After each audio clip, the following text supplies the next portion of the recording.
one problem that I used to struggle with. And the problem was that I had to translate too much to speak even a single proper long sentence in English. And this I feel is a common problem with almost everybody. People often come up to me and ask me, ma'am, I want to speak proper fluent English, but I just cannot do it. How do I do it? So these are a few tips that I always give them. See, I cannot start talking about and deliver a whole 1 hour lecture when somebody asks me that, right? I have to finish it off in 5 minutes or so that the person has gotten an answer. They have found something in that conversation from me.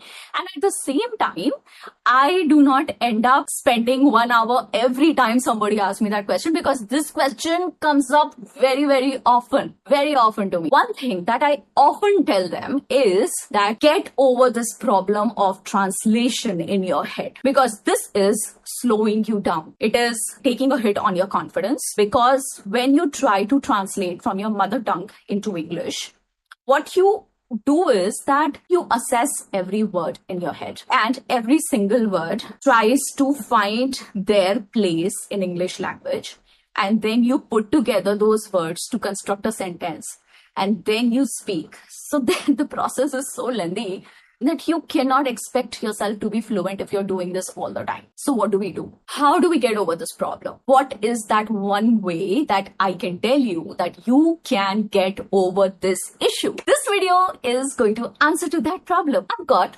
14 very practical, really smart tips that can help you get over with this issue once and for all.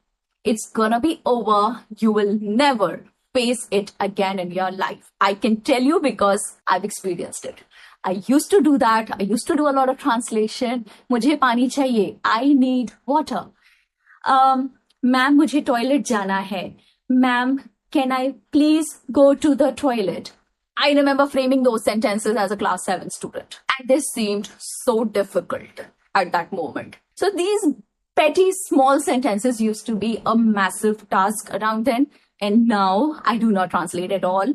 I am really thorough. I am very confident in my English fluency. See, I'm not saying that I don't make mistakes. I've always been vocal about it.